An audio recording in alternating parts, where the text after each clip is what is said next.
Praise God. So let us pray. Father, thank you so much for teaching us the truth through your Son Jesus. And let this word that is spirit and life transform our life.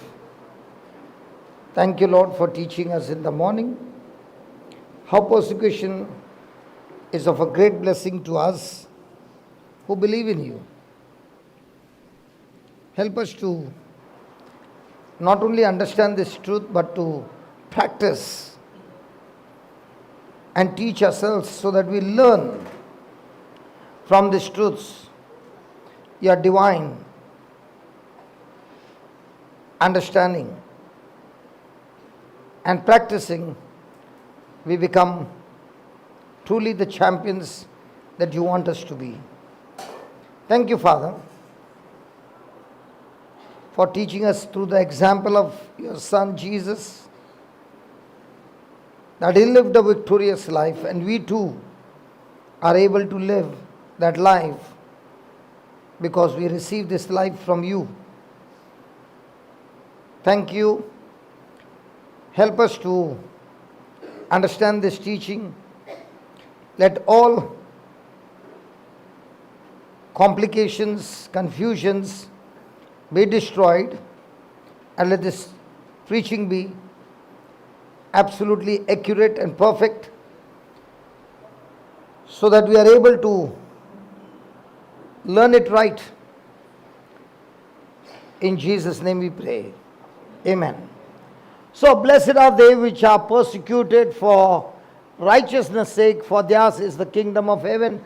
So if you are a Christian, then the first point that you must understand is you must expect persecution in your life.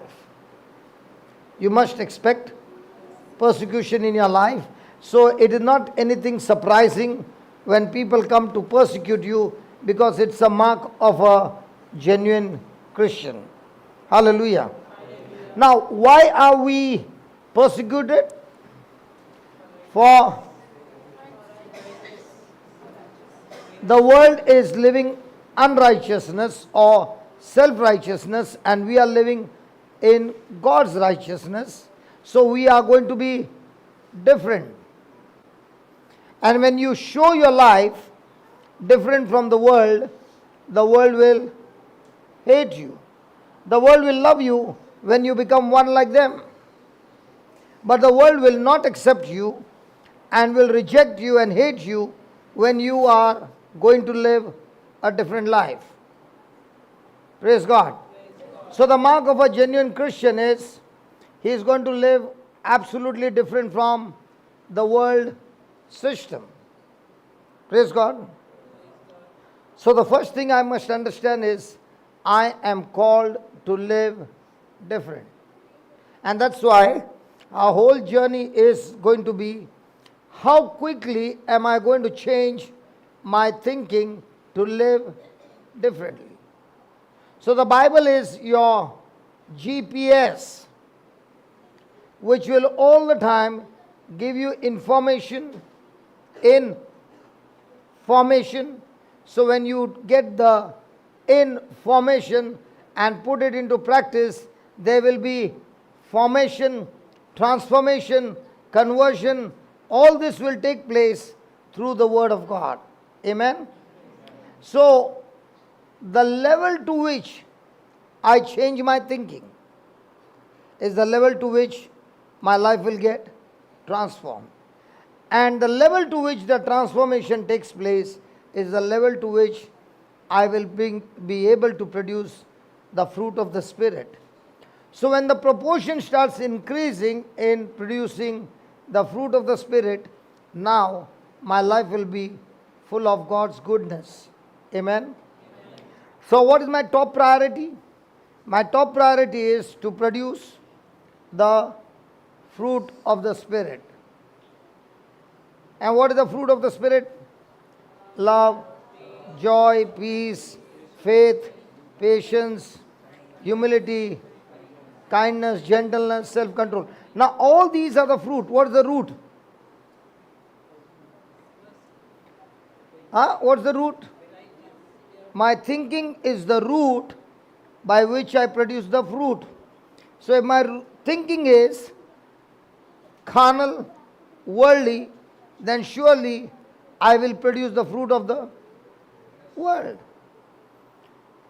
But the proportion to which I change my thinking, and not only change my thinking, keep my thinking strong in that area and start practicing, I begin to develop a new habit of thinking different. So when you start thinking different, you start doing different, there will always be opposition, there will always be persecution for the life you are living, because you are persecuted for. So the more and more you live different, the more and more you will find opposition. Now, with that opposition, will it benefit you or will it torture you? Because in that you will begin to understand how much am I able to pass the test when the opposition comes. So actually speaking, the opposition is for you to get better trained, better practiced, and you got some excellent players in your life who will teach you day and night. They want you to get frustrated, but the more and more you practice, you are growing stronger and stronger and stronger. It's your attitude. So the next time you go through persecution for righteousness' sake, you will be excited or you will get burnt out. Hello? Excited. Because it's time for you to practice. And as you begin to practice, you will discover the things that are hidden inside of you, which you never knew, but now you are tapping into the reserve force which is inside you. The day you got born again, God poured His Spirit, He poured His love, He poured His fullness inside of you, which is reserved, not yet tapped. But persecution time, you have an opportunity to tap into your potential which is inside, which is supernatural, and as you begin to practice, your lifestyle starts changing. You begin to do things that you have never done before. It is an opportunity for you to rise higher. Hallelujah. The plane can never fly without the thrust, without the opposition. So when the thrust comes, the plane lifts up.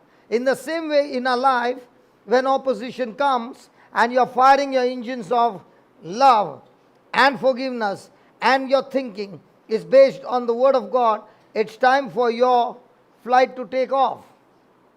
And once you learn to take off your flight, I tell you, there are no potholes in the air. Are there potholes? You are driving on the road and you're driving and you're flying. Which one will be smooth? But that does not say there will be no turbulence. Praise God. Hallelujah. So the next time there is an opposition, what are you going to say? My flight is on the runway or my flight is at the parking? So when you are on the runway, keep accelerating, because if you leave your accelerator, the flight will not take off. It will be on the other side. Anybody from Bombay? Santa Cruz Airport? You can see the highway. So where will the flight land? On the highway. But if you keep accelerating, you will just see going above the wall and you'll be saying, thank God I missed it. No, it will always be missing. Praise God. When we were small, that time the wall was very low. So we could stand, we could be there on the highway, and we could stand on the top of the car and see the flight coming during those days. And we would just see the flight just going above our head. Praise God. In the same way, when opposition comes, and where do you think it comes the maximum? Inside the house or outside the house? Praise God. You have got good players at home. Hallelujah. And God has given you such players because God is interested in training you, because Jesus said, when you abide to the true vine, you will surely bear fruit. And not only bear fruit, much more excellent fruit. Amen. And is the Father the gardener? Yes. Will he prune the branches? Why does he prune the branches? So that it can produce much more excellent fruit. So the next time there is pruning going on, what are you praying? In the name of Jesus, get out of my life. No, God is saying it's me. Hallelujah. So don't take the name of Jesus. I'll give you an example.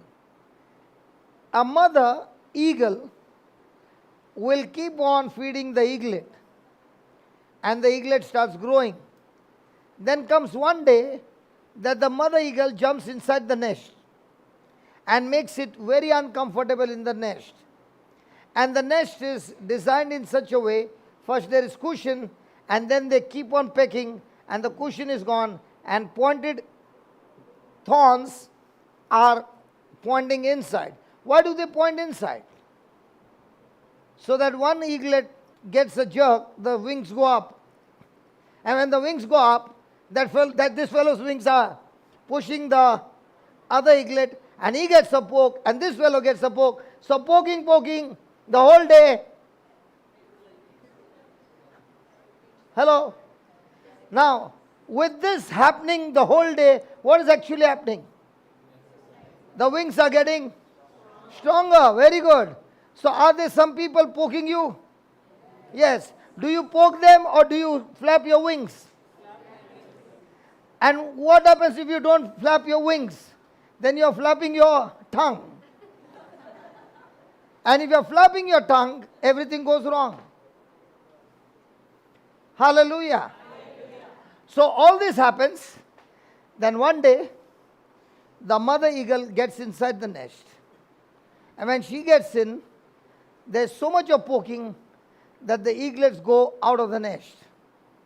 And when they come out for the first time, and they look around, and they look down, what do they see? A deep valley. And all of a sudden, the mother eagle is pushing the eaglet from the nest. And the eaglet is praying to God, "Oh Heavenly Father, my mother was so good, but a demon has come upon her and she's trying to kill me. In the name of Jesus, demon, leave my mom." And what will the mother eagle do? She'll push the eaglet from the nest. And the eaglet is going down, trying to flap and save himself, and starts screaming and yelling. And there comes the father eagle to pick it up in midair. How is the mother so sure that the father eagle will show up? Hello, how is the mother eagle sure that the father eagle will be there to lift the baby? Because the eagles choose their life partner very differently. They are just like we humans. How do we choose the life partner? Anybody ever had love marriage? All arranged marriage here. Praise God. I'm the only one love marriage. Praise God. How do they choose life partner?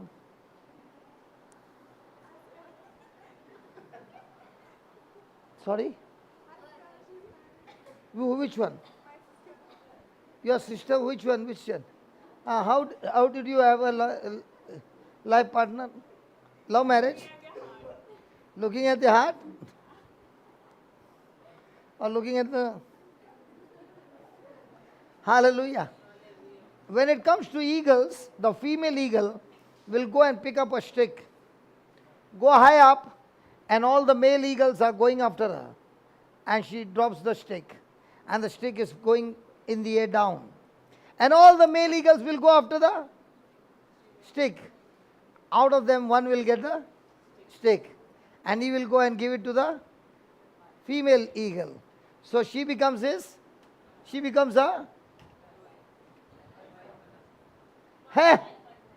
Even when he goes and gives the stick, the lady is not satisfied. She keeps dropping the stick for days and weeks.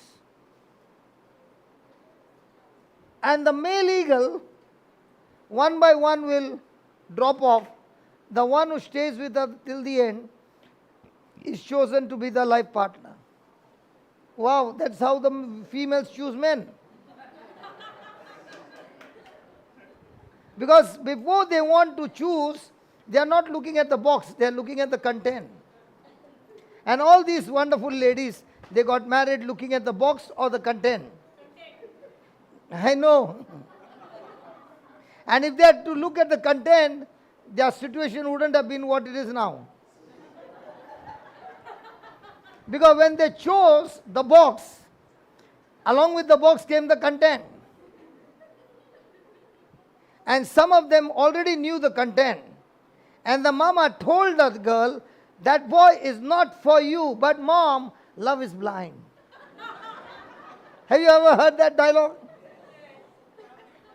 And the mama said, listen, I've got experience. This boy is not meant for you. But mom, even after a bottle, he can still walk straight and go home. Nobody's like him. Praise God.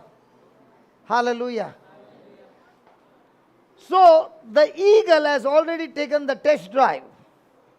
So when the day comes for the eaglet to be pushed out, the mother is sure that the male whose test she had taken will not fail the test. And that's how there are many of the ladies sitting here.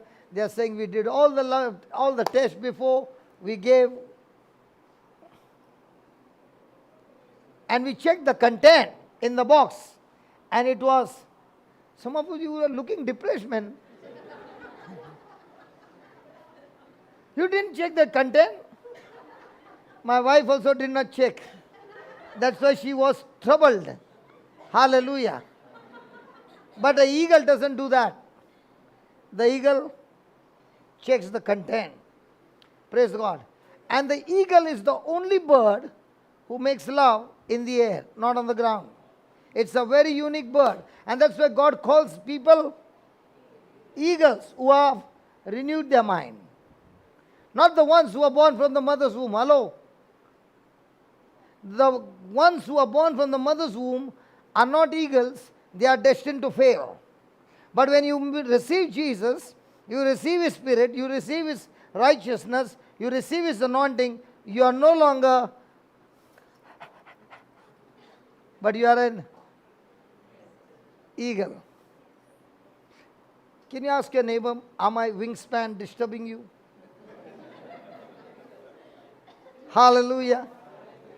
Thank you, Jesus.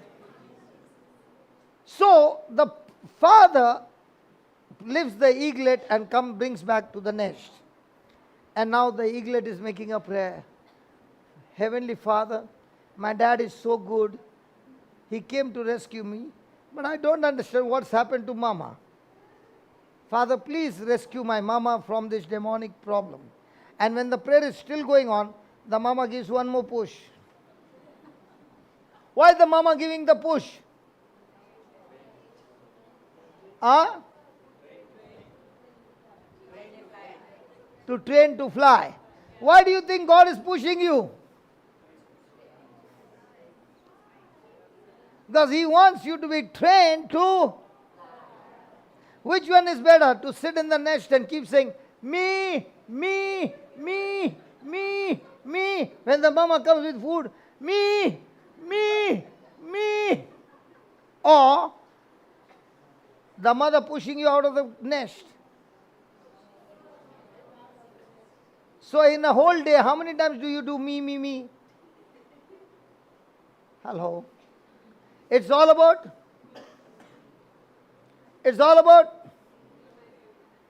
And how many times that me is crucified? Praise God. So the mother eagle does this, the father eagle does this, they both work in partnership and they are able to train the eaglet to fly. The moment the eaglet starts flying, that eaglet will never look behind to the nest. It will go to find a new partner and start a family. Hallelujah.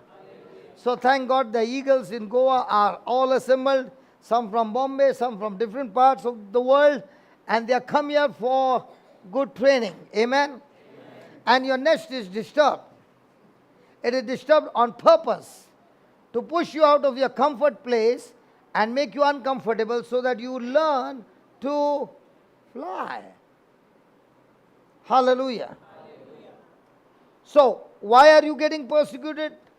Because of your lifestyle that you are accepted and you begin to be in Christ. Now you want to live your life, not the old nature, but the new nature, and that's why you have to be different. Praise God. So write down. We should expect persecution.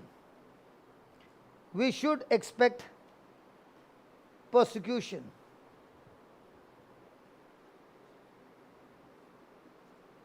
Hello, Eagle. What happened? You're not writing? Or you're daydreaming?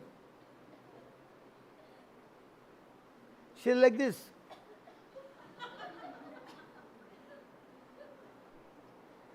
Hallelujah. Sure.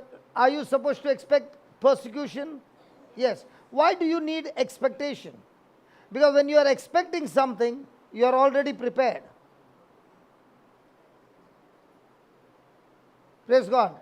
When it happens suddenly, you are caught off the guard. So God is saying, listen, the moment you made that decision to live different on the word of God, remember, you got to expect for persecution. Amen. Write down, we are persecuted because of the lifestyle we show. Because of the lifestyle we show.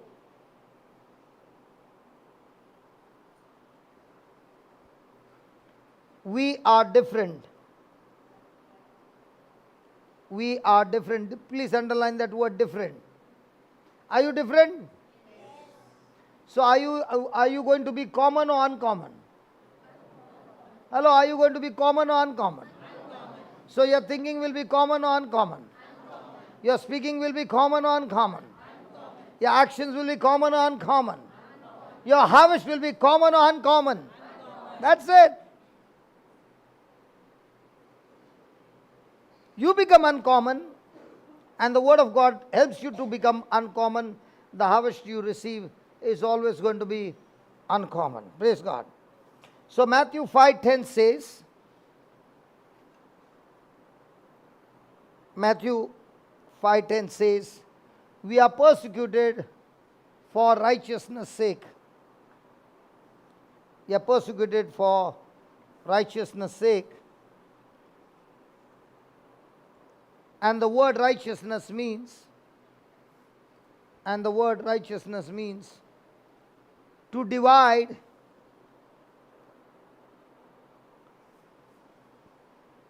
to be different.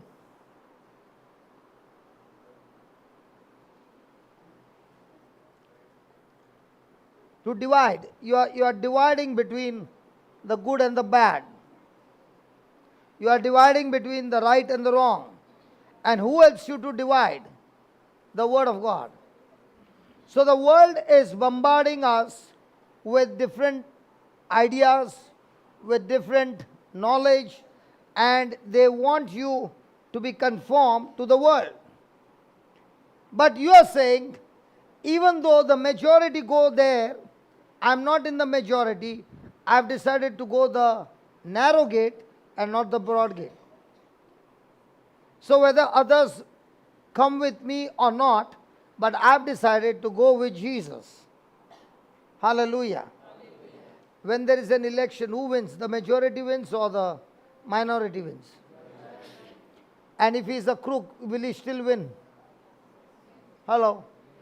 What about in the kingdom of God? Who wins? The one who stands on the truth wins. So where do you get the truth? In the Word of God. So are you going to choose the truth or the lie? The Word of God is the truth. And who are the ones who discover the truth? Does everybody discover the truth? No? Are you the ones who will discover the truth? Okay, let's see how will a person know the truth. John 8, verse 30 and 31. John 8, verse 30 and 31.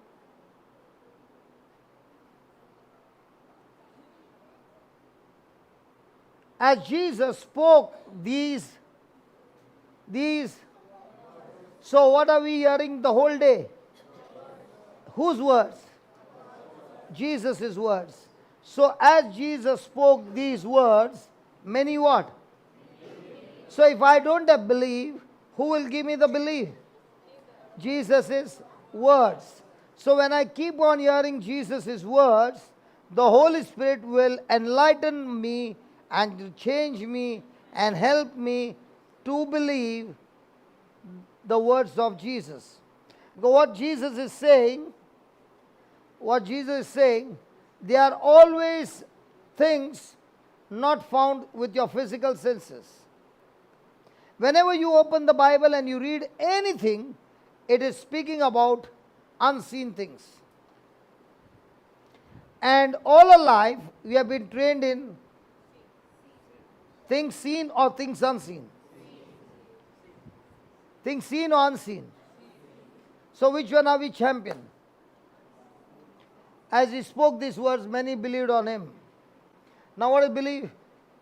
Believe is when I get the message, I respond to that message with my corresponding action.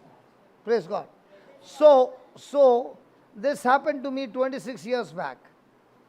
The Lord taught me mathematics, and I've never forgotten that mathematics.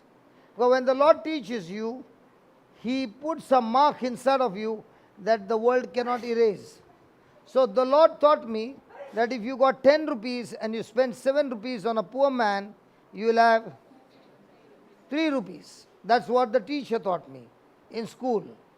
But when I came to the Bible class, one day the Lord taught me mathematics, and He said, when you give, it shall be given to you, good measure, pressed down, shaken together, running over, men shall give unto your bosom. Do we know the scripture? Come on, yes or no? Yes. So now that I know the scripture, does that mean I believe? You can say the scripture 1,000 times and still not believe. Belief comes when you start asking the Holy Spirit to enlighten you. So 26 years back, I got enlightened with the scripture, and I learned the mathematics of heaven. The mathematics of heaven is saying, whatever you give shall multiply and come back to you. So if you give anger, what will you get? If you give love, what will you get? If you get bitter, if you give bitterness, what will you get? Jealousy, envy. If you give kindness, if you give money. Now do you understand why all the retreats are free? Because I believe it. And 26 years, the resources will only multiply. So in the kingdom of God, if somebody is cheating you, and you know that this person is cheating, I can get two things. Either fight with him, or I let him go free. And I pray for him, and I forgive him, and I bless him. Now, is that called a hybrid seed? Have you ever heard a hybrid seed? A hybrid seed is a good quality tree seed. It brings good fruit, quality fruit. Which seed is delicate and which seed is strong to grow? The natural seed is more stronger than the hybrid seed. It grows, but it matures after a long time. But the hybrid seed needs extreme care, but it produces high quality of fruit. Praise God. So if somebody is mistreating you unjustly, is it a natural seed or a hybrid seed? So in this world, as you are living, are you getting many hybrid seeds? Yes. When you are getting these hybrid seeds, what are you doing with those seeds? Planting them or throwing them back to them? throwing. So what will be the reward? What you threw will come back to you. What you cursed will come back to you. So, are you getting irritated, baby? Yes. So what will come to you? Praise God. So the next time somebody gives you a hybrid seed, is it a time for big reward? Or is it a time to fight? So have you been losing your rewards? I don't know why people stop talking to me. Sorry? Focus to be on Jesus. If it's on reward, then you will not be able to practice. Because Jesus is the one who will help you to practice. It's a relationship. Now why do you think these two ladies brought two children into this world? Because they love their husband.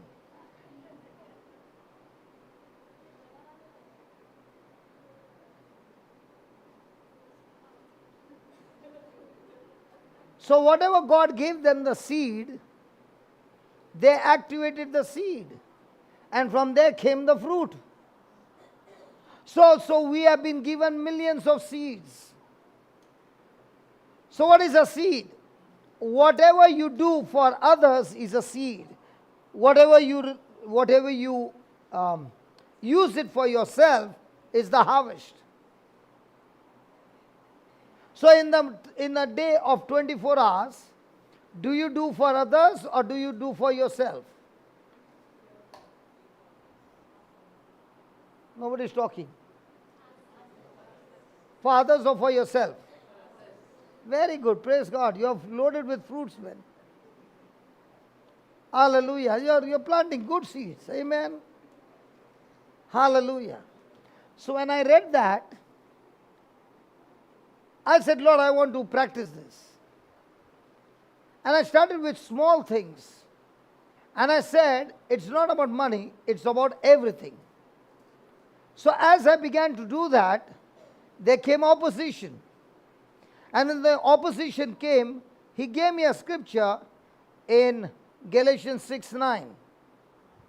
Galatians 6:9. What does it say?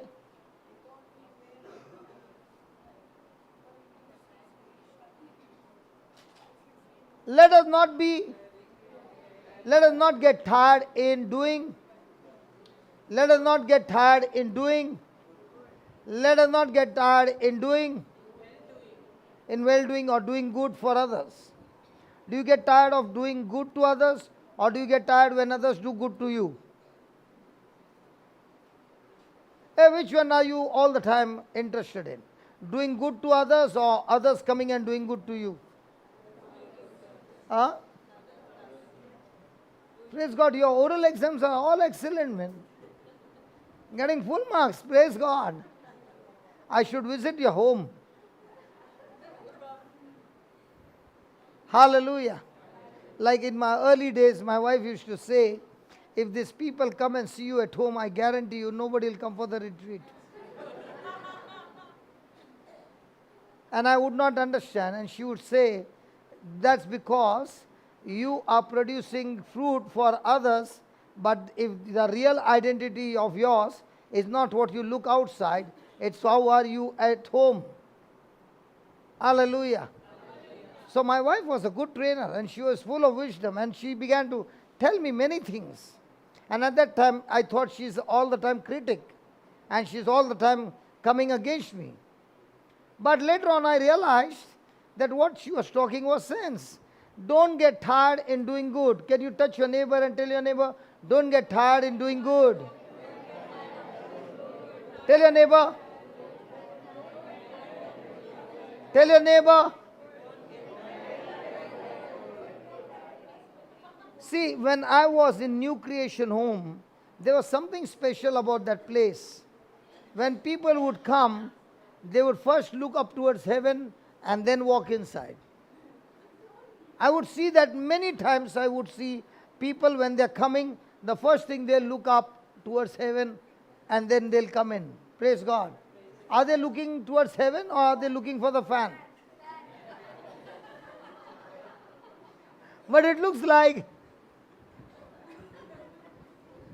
Now, do they want the best place?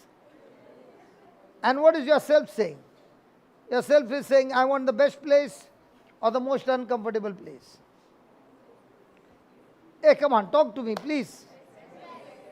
And as long as you got that attitude, you can't go out and do good to others, because it's all about somebody doing good to me. So as long as it is me, you are where? Inside the nest. Hallelujah.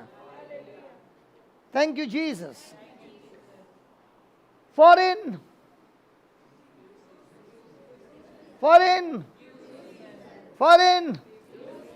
In due season what?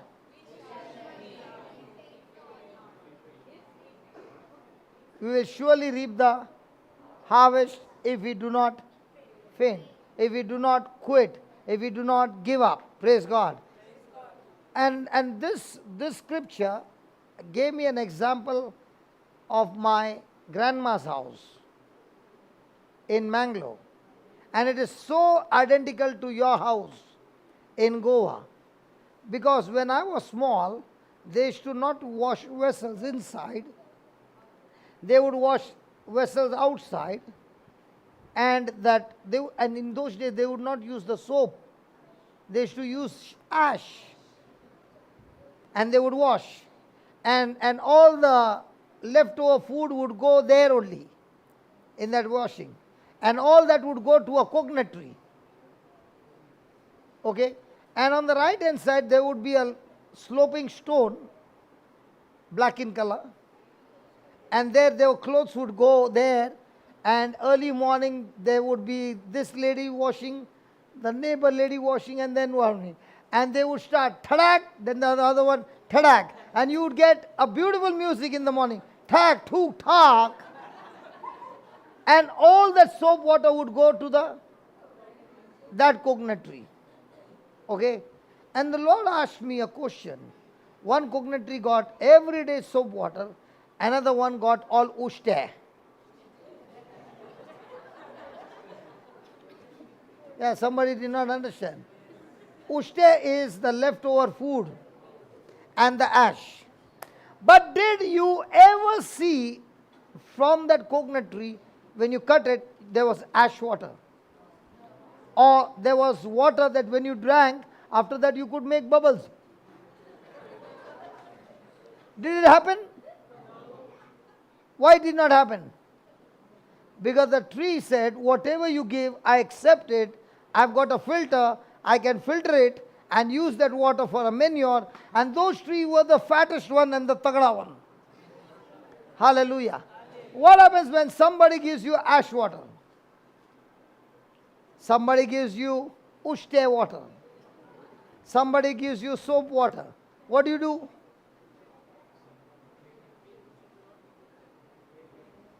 You give them back? Or you are like a coconut tree using the filters? And that is what exactly the Lord is saying. When you are going through persecution, it's time to use the filter. And in Mangalore, we have got plenty of stray dogs. And the dog will come to the tree. Which tree? The coconut tree. Is the coconut tree giving some gali? Or putting the coconut from the top on his head? Accepting the urine and saying that's also manure. Hallelujah. So what others do to you, you can use it as a manure and grow into a character, or fight back and destroy your life.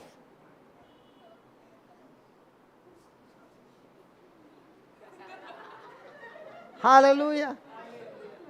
So are there some people who will come to do by their words? Oh yeah. So what do? You also do both? You don't do that.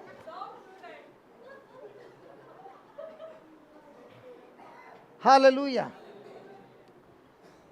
So if you still continue to do good, you are sure about one thing. In due season you shall reap the harvest. And the Lord asked me, Okay, tell me how many coconut trees were planted? How many coconut seeds? I said one in the front, one in the right. And how many coconuts are you using? Are you eating? The grandfather ate it. My mom ate it. We are still eating it. And the next generation is still eating it for that one. So imagine when you use the filters every day and you continue to do good, in due season, what's going to happen? Your generations are going to eat the seed harvest for years. See, there are many things in our life where you did not plant, but you are enjoying the harvest. Again. There are many things that are happening in our life where you did not plant the seed, but you are enjoying the harvest. For example, whose house is this? Not mine. Somebody else worked hard and built this place. Right? Now what are we doing? Enjoying the harvest of what he planted. Are you sitting on a chair? Did you buy it? But are you enjoying the harvest? Come on, are you understanding? Somebody else planted it, but we are enjoying. In the same way, you are planting it. You might receive before you die, but even if you don't receive it, the next generation is going to reap the harvest. Hallelujah. So the grandfather planted the coconut seed, but generations are still reaping the harvest. So what are you going to do? Are you going to every day have a test to plant the seed in spite of the persecution, or plant the bad seed?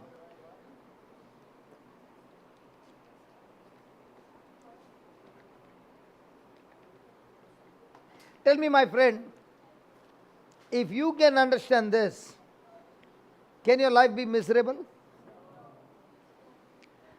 So every moment, are you the person sowing seeds? Touch your neighbor and tell your neighbor, due season is close by, don't quit.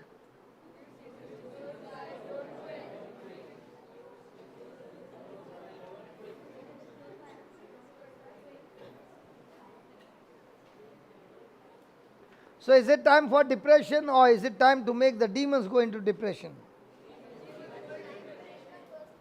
So the next time the persecution is going on, rejoice and go and plant some more hybrid seeds and keep on saying, the due season, Lord, praise God, the due season, I'm going to reap a big harvest. Because remember, a seed will always produce its own kind. A tomato seed cannot produce potatoes. It will produce tomatoes. So if you want some harvest to be growing in your life, go and check some good seeds and plant it in somebody's life. It's coming back to you in harvest. These are spiritual laws. And when you practice these spiritual laws, you will enjoy the persecution. It's time for a great reward. Praise God. Hallelujah. So write down, we live in a world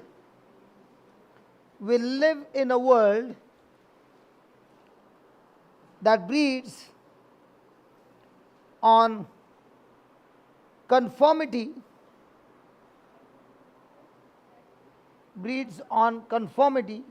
Do not be conformed to this world.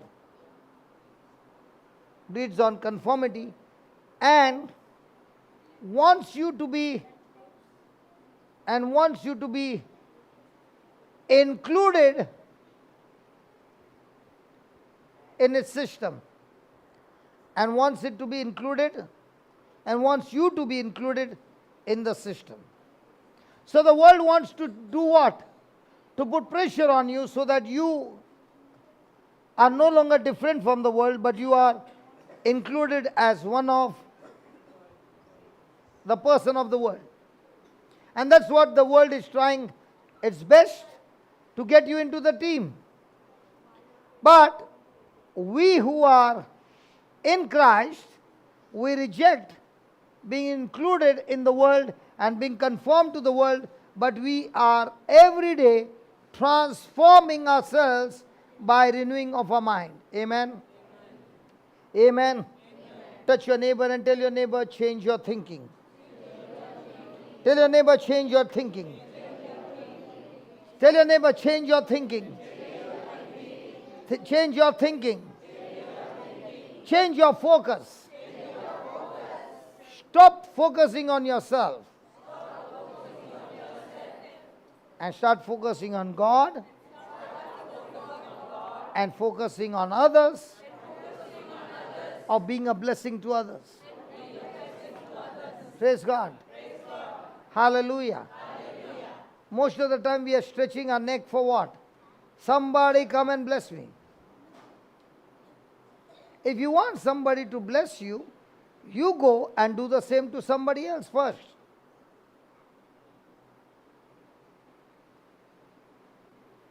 If you ask me, what do you do every day? I only keep looking for opportunities to plant seeds, using the resources. And especially when things go bad, it's time for my promotion. It's a hybrid seed, and that's the time I've got to be extremely vigilant that I plant those seeds and enjoy the harvest. Amen? Amen. Hallelujah. Hallelujah. Write down in capital letters, the world does not like. The world does not like people. The world does not like people being different. The world does not like people being different, but we are different. We are different. Are you different from the world? Hello? Are you a different person? So most of the time, are you studying the word to be different? Or are you praying to be different? Which one do we put more pressure on? Hello? We Catholics are world champions in praying or world champions in studying the word?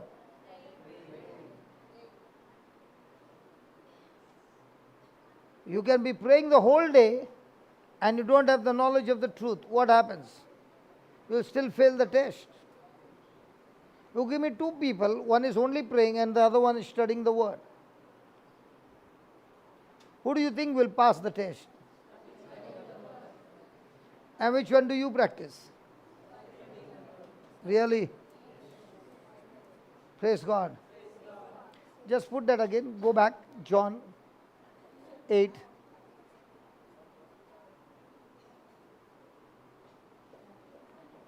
Then said Jesus to those Jews, which, so did he say to everybody? No. Those who were ready to believe his words, he said to them, if you continue in my word, if you continue in my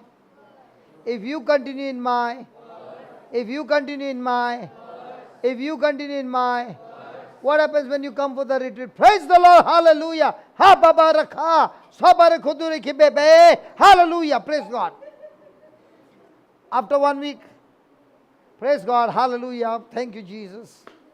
After 2 weeks,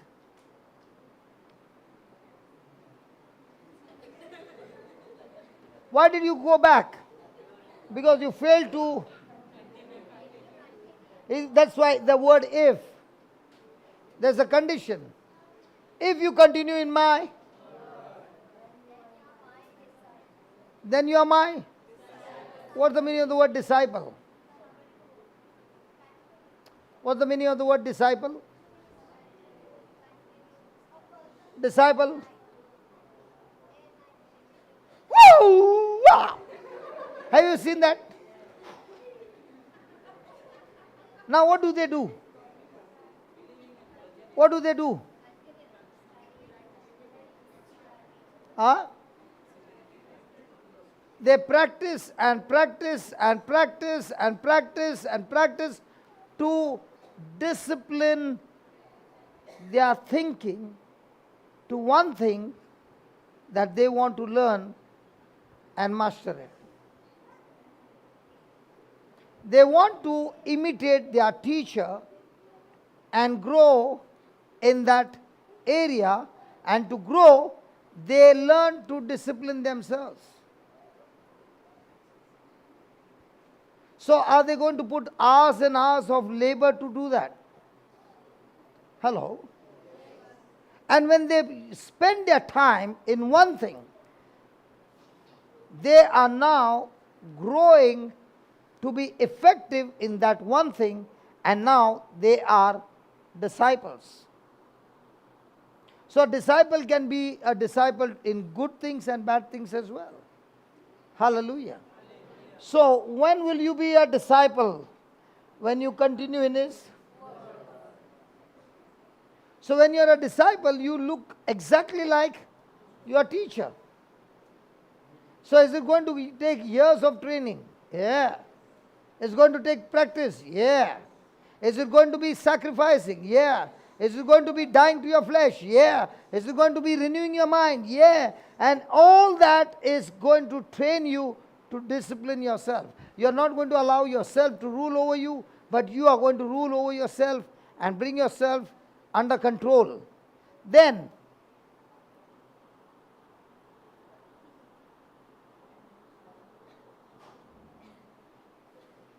did you see that magic? Is that person over there exactly synchronizing with me? In the same way, when you are abiding in the Word and you are applying the Word, continuing in the Word, and you are becoming a disciple, now the Holy Spirit is synchronizing with you, and now whatever you are saying, those things are manifesting in the physical realm. Because you are now a disciple. Now, did the apostles learn to discipline themselves? But with their own strength? Not at all. After the day of Pentecost, were they fighting for position?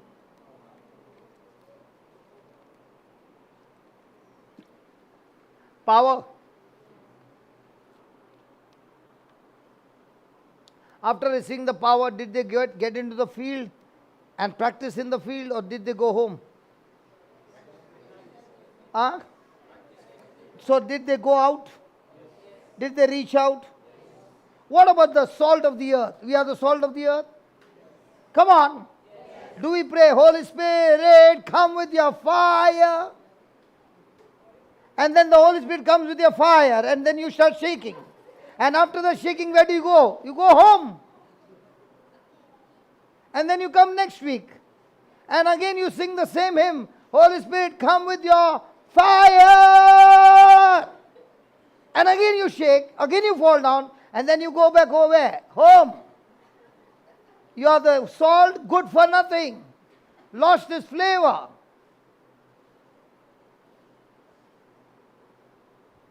Hello? That's what Jesus is saying. I'm not saying. So how many years are you going to sing? Holy Spirit, come with your fire. And He's saying, the day you got baptized, that time I'm inside. And didn't you hear what Jesus said? When the Spirit of truth comes, He will live with you forever. He's not coming and going. Hello? And you shall? Who shall know the truth? Those who are disciples. Not everybody. Those who are. To be a disciple, do you need to learn to discipline? So will you need training? Practicing? So what will be your goal for your life? To give the Word the highest priority. Praise God. So you live for whom? Hey, you live for your spouse. If the spouse mood is good, all these ladies will be. If the spouse mood is gone, so who is controlling your life? Spouse. So who is the source? And anybody who makes anything in this world the source will live a miserable life. Because there is only one person who is the source and is perfect in all his ways. Some people find joy because they got a good job, they got a good spouse, they got a good look, they got a good car, they got a good house. But what happens when all these things get stolen?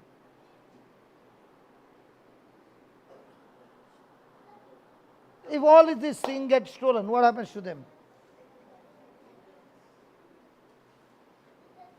Are they joyful? Are they depressed? Are they sad? It's a proof that they were joyful for these things. Well, as long as these things are there, you are joyful. But the one who has got joy in his relationship with Jesus, he cannot be stolen from you. And nothing can separate you from his love.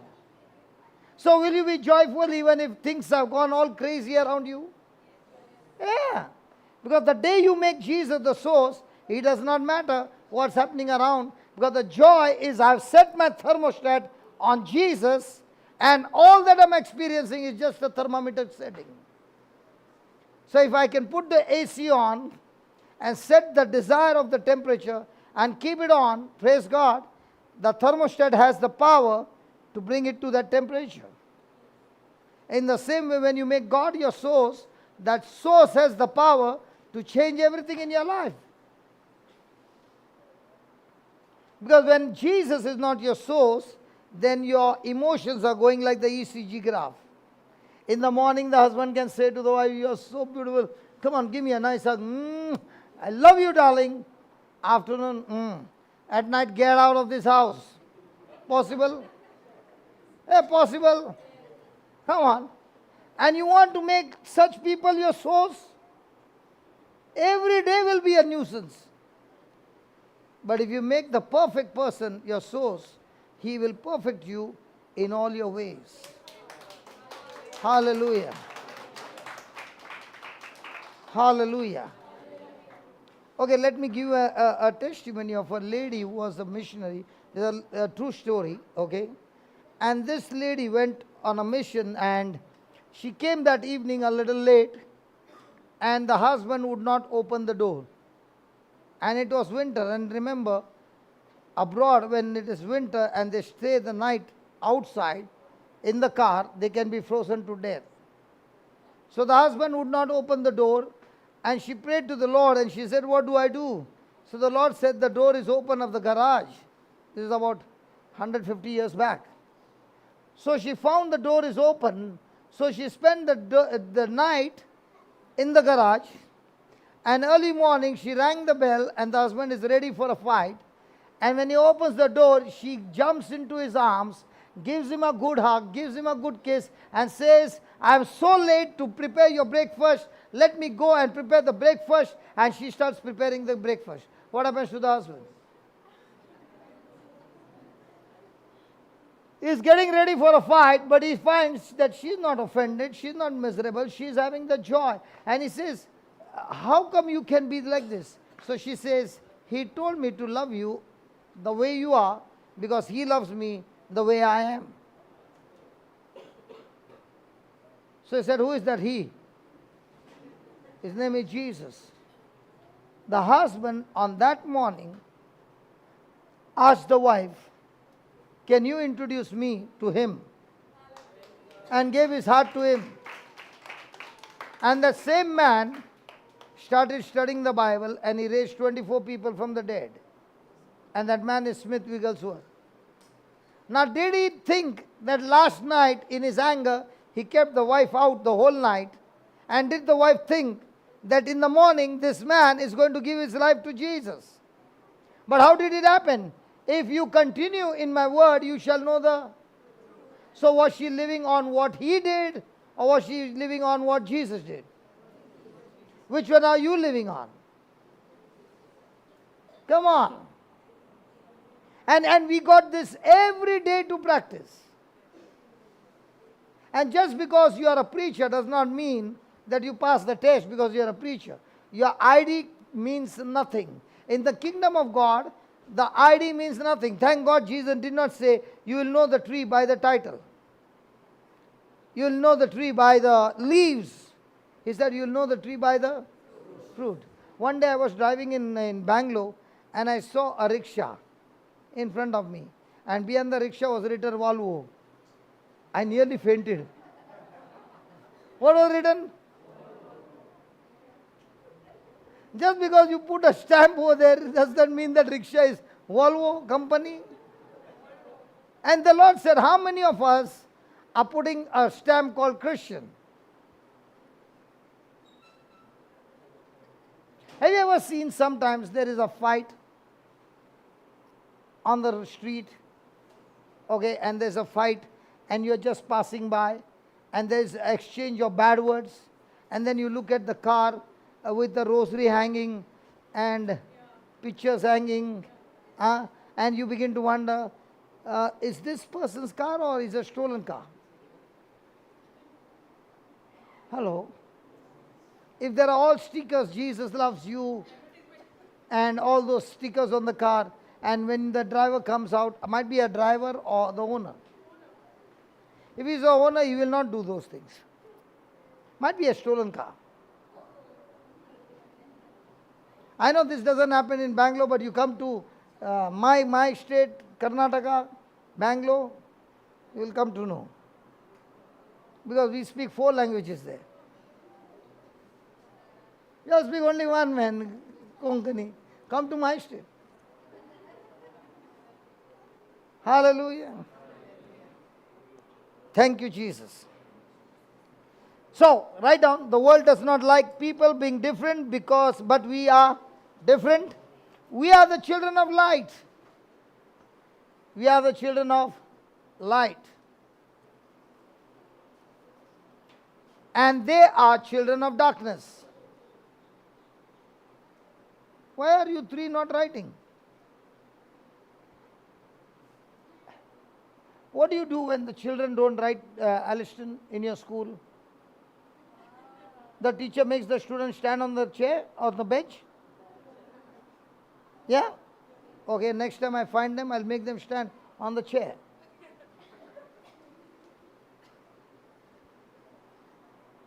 We are children of light, and they are children of darkness. So, and you shall know the truth, and the preacher shall make you. And the preacher shall make you. And the preacher shall make you. And the preacher shall pray for you and make you. And the preacher will lay hands on you and make you. And the preacher. Hey, the preacher. Listen to me, the preacher. Be a good children. Hey, the preacher. So where are you spending your time? With the preacher or with the truth? Some people spend the time with their preacher and they get nothing. They know every preacher in town. And they got every preacher's phone number. And they get every preacher's appointment. Now they are so much listening to the information. Now it's become a cocktail. One said this, and one said this, and another one said this and this. And now they are in confusion. But when you know the truth, there is no confusion.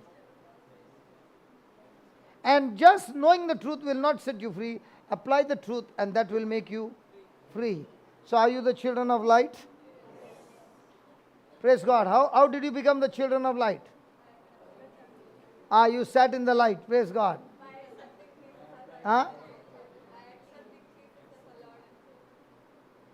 Okay. Okay, let's go to John 1:12. Are you the children of God? Are all people the children of God? Huh? Who said no? Who said no?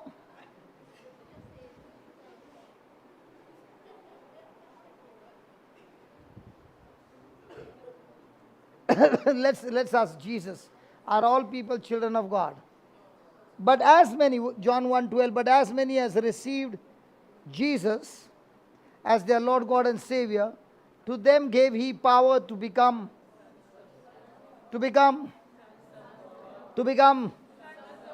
even to them that believe on his. So are you the children of the light? Yes. How did you become the children of light? By receiving Jesus as your Lord, God, and Savior. But the people who reject Jesus are the children of darkness. So write down. We are alive in the Spirit. We are alive in the Spirit. And they are dead in the Spirit. We are alive in the Spirit. And they are dead in the Spirit. So when the child is born from the mother's womb, the child is alive in the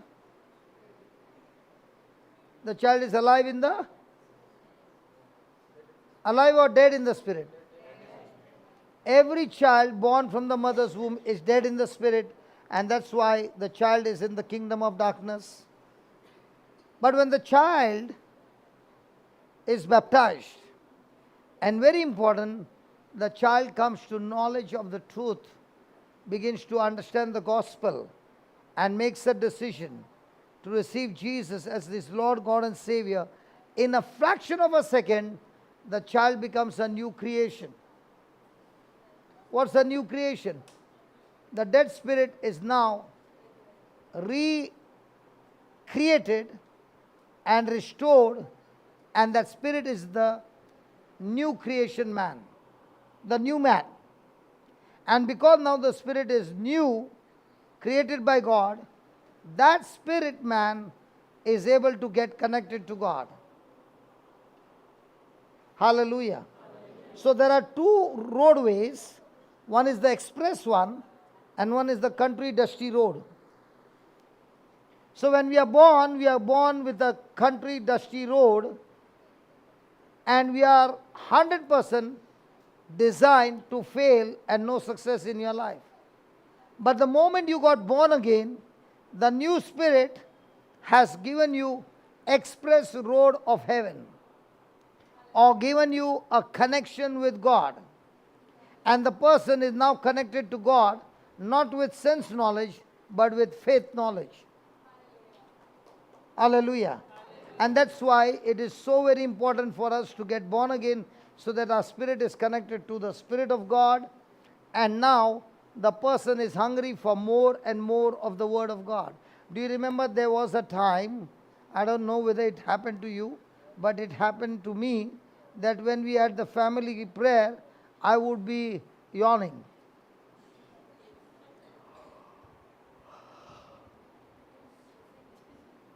And by the time my turn would come, I would be sleepy. And then I would get a shout from somewhere, and again I would open my eyes. And when the prayer would get over, the sleep also would get over.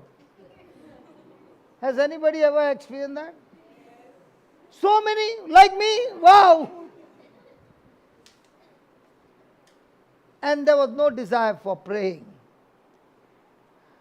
But then came a time when you got born again. And after you got born again, now you enjoy sitting and listening to the Word, and even after 1 hour, you're still saying, I want more. Now, why do you want more? Because your spirit needs food. Your body needs food. So after a few hours, we will give the body the food. But your spirit also needs food, and the spirit food is the Word of God.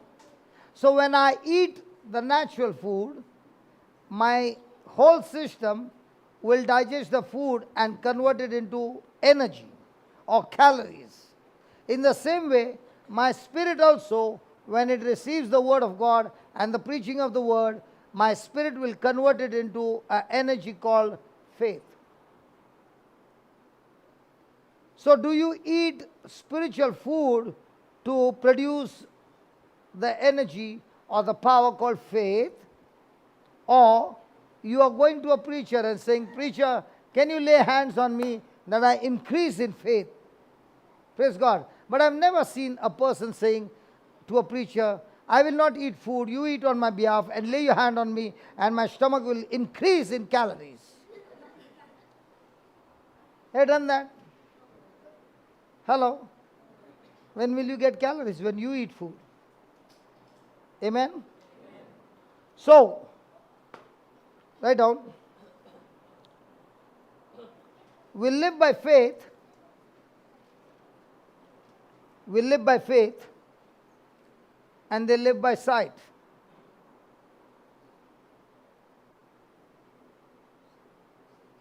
So are you a person living by faith or by sight?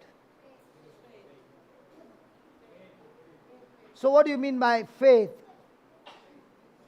Can you give me an example? Faith. Living by faith and living by sight. So you got 100 rupees with you. What would you do with that 100 rupees?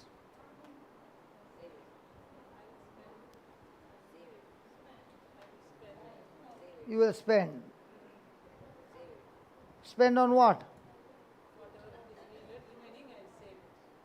So she'll spend for whatever I need, and remaining I will. That's what she'll do. What about you? Same. Praise God. What about you? Those who need, you will give it to them, but you will not spend money on you. Now I know why you are so thin. Might be not eating only.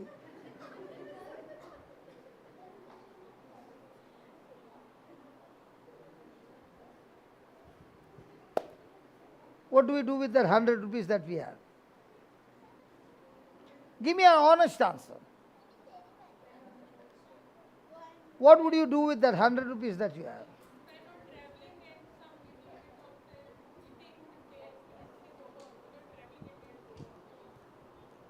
So you are talking all about yourself.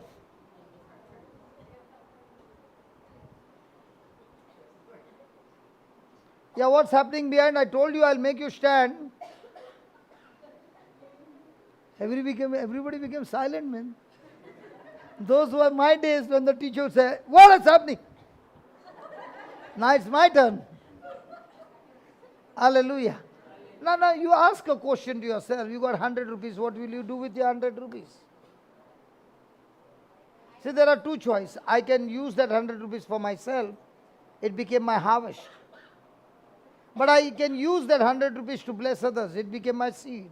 So if you find your harvest is small, take that harvest and convert it into a seed. But do I believe it? When I learned the mathematics of heaven, I'll tell you, I've never been broken in my life. The first thing what happened was, when I began to learn the system of heaven, my wastage expenses were all cut off. And now, I began to realize I'm just a steward, not the owner. And whatever resources God has put in my hand is not mine, it's the Lord's. And now my question is, how am I going to make it grow in multiples? And He gave me the formula to use it in the kingdom, and it will multiply. And 26 years have gone by, and I'm doing the same. And I've been preaching on this everywhere, and still people will come and say, I got problem in my finances. Do you know why you got problem in your finances? Because you are the farmer who eats up all the harvest and doesn't plant any seed, and expecting now for the preacher to lay hands on him and pray that your field are full of crop. Praise God. Hallelujah. It doesn't work that way. The farmer will keep the seeds separate to be planted so that he knows by planting in due season, he is going to reap the harvest. Amen. Now somebody will be saying, I know why he's preaching this. Tonight they will be having a collection. I guarantee you, till the last day, there will be no collection. But that doesn't mean you don't learn to sow. You can go out and be a blessing to somebody. Not necessary that you plant it over here. You can plant it anywhere where the Spirit of God leads you. But please be a person who is a blessing. Please be a person who is a giver. The Bible says it is more blessed to give than to... than to receive. Praise God. So when you are a children of light, you are more on giving side than the receiving side. Amen? So are you going to live by faith or by sight? So can a Christian be broken? Impossible.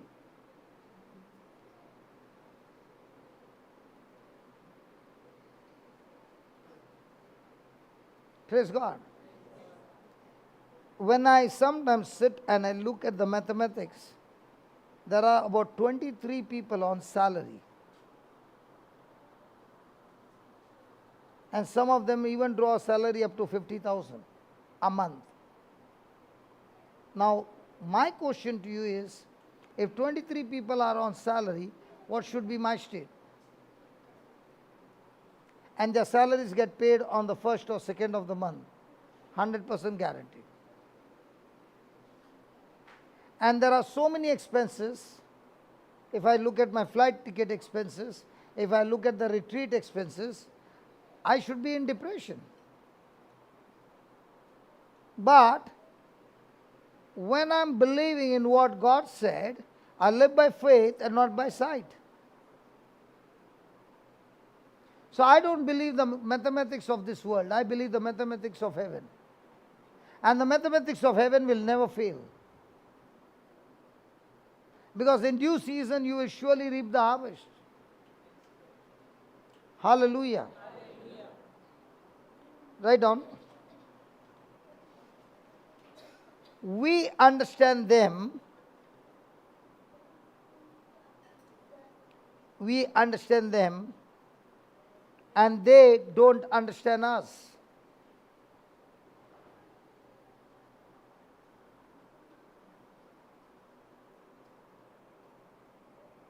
We understand them, and they don't understand us.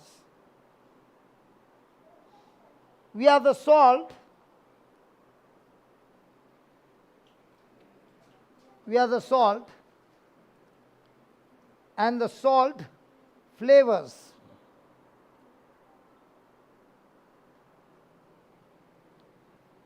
Praise God.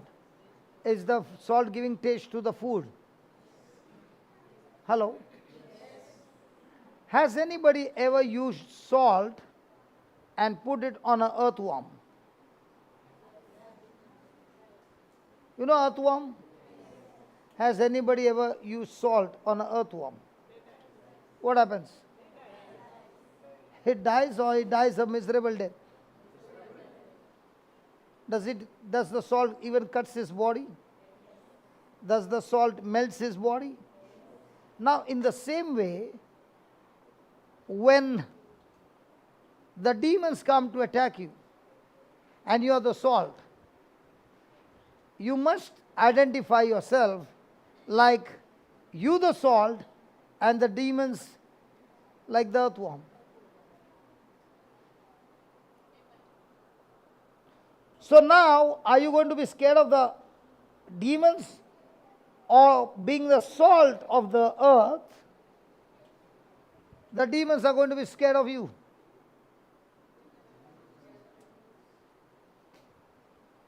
So let's say you got a wound over here on your leg, and I take salt and I apply it on that wound. Now how will you start dancing? How will you start screaming? That's exactly what happens to the ones who are the salt of the earth, who is full of flavor. When the people of the world come anywhere close to you, because they are controlled by the kingdom of darkness and you are controlled by the kingdom of heaven, you are creating irritation. And have you ever seen a honeybee go and sting somebody? What happens? So you are the salt that stings the demonic forces, and they are irritated by your very presence. You are different. Hello? So who is in charge? The demonic activity is in charge, or you are in charge? But what it looks like?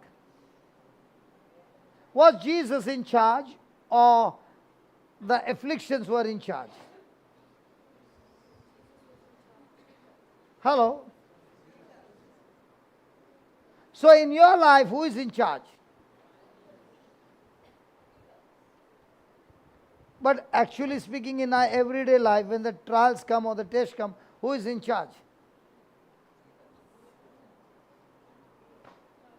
So remember, if you are the salt of the earth and there's flavor in you, then in every trial you are applying the salt on those wounds that is causing irritation and sting to those demonic forces.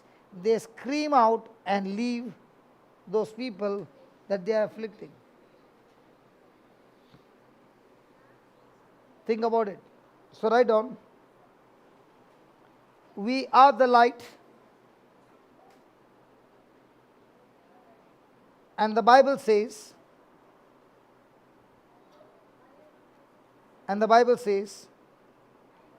that men hate the light. Men hate the light.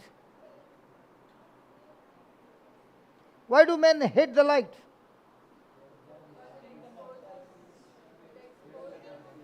Because their deeds are evil. Because their deeds are evil.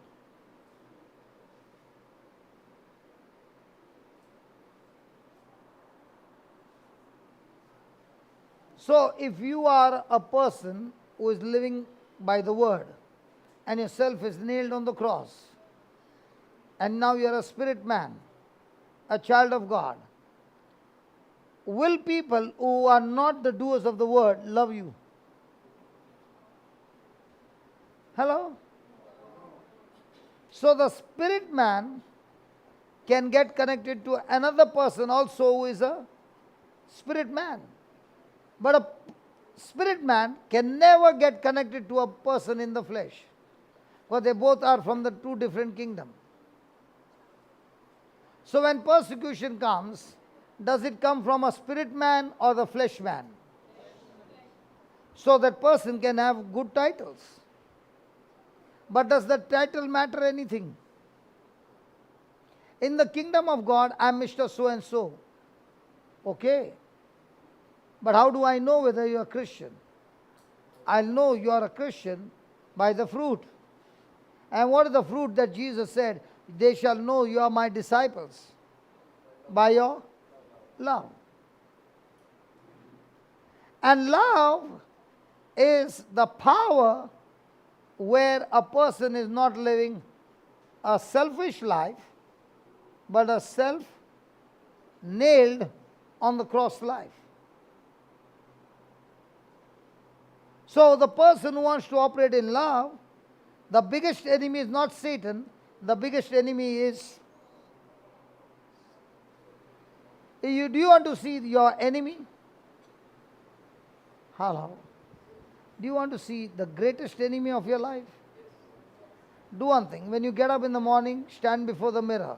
The person you see is your greatest enemy. That one is the one who is stopping you from doing what God has assigned for you. So is the battle outside or inside? So how many of you are ready to fight the devil? Hello, are you not going to fight with the devil? You don't have to fight with the devil, because Jesus was sent to fight the devil and he has already defeated him. You don't go and fight a defeated person. You fight yourself that gets connected to the devil. Hallelujah. Thank you, Jesus. So from now on, are you fighting the devil or are you fighting yourself? Hello, have you ever heard people saying, I've got one weakness, brother, I get very angry? Have you ever heard that? So is that person saying anger is his weakness? He's not saying anger is his weakness. He's saying that in my life, anger is what is ruling over me, because I've allowed that anger to dominate me.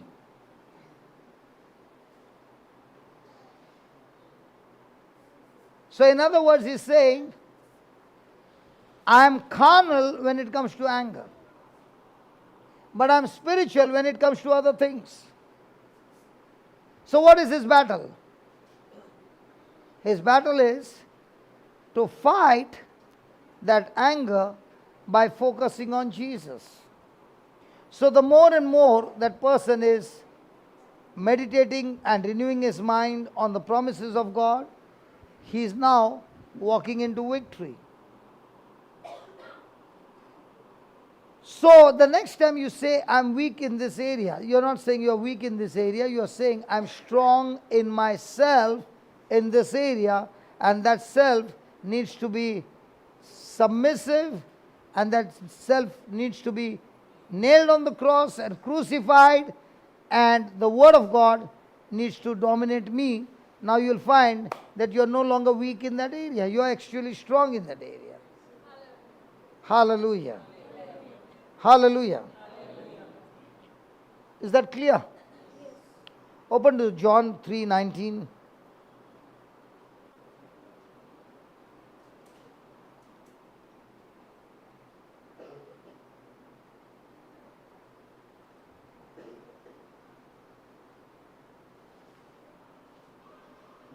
Let's start with 18.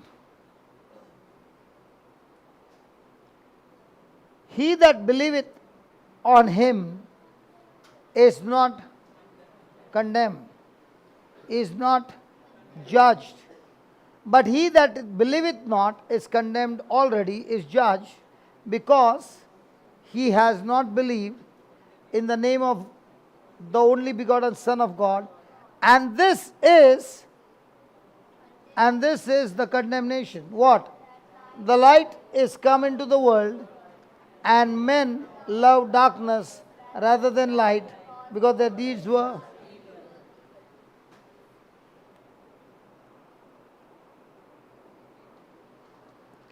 Because I am in a bondage, because I am in a slavery to a particular area of my life, the devil has dominion in that area. But can I be set free? Definitely you can be set free. Who? By your willpower? No, not with your willpower, but with God's power. And how do you get the God's power? Paul is saying, I am not ashamed of the gospel of Christ, for it is the power of God for salvation for everyone who believes. So when you pick up the scriptures connecting to that particular area and start meditating and asking the Holy Spirit to enlighten you, He empowers you with understanding, and now that scripture, which is spirit and life, will now begin to pour into you life that will help you to fight against the kingdom of darkness, and you will have the victory. And how will that fight take place? The more and more you feed yourself with the word, there is a power that begins to grow in you, because faith comes by. Faith comes by. So the more and more faith begins to come in, what happens to that bondage which you had for years? Well, when faith comes in, you are in the light. And the more and more you stay in the light, what happens to darkness? Darkness loses its hold over you. Sickness loses its hold over you. Bondage loses its hold over you. And they flee from you. When Jesus was tempted, did he say, okay, devil, let's sit and discuss? No. He opened his mouth and said, it is written, and quoted the scriptures of the scriptures, that when the devil opened his mouth with the lies, Jesus filled his mouth with truths. So when you fill your mind with truths, when the devil is giving you lies, the grip of the devil for years in that particular area will start getting weaker, because faith is rising in that area where you are practicing the promises of God. And that's why you'll see that people who practice of living the word, that light is come into the world, and they receive the light, they're excited about the light, and they live in the light. What happens to the darkness? It flees, because now my deeds are not, but my deeds are now godly.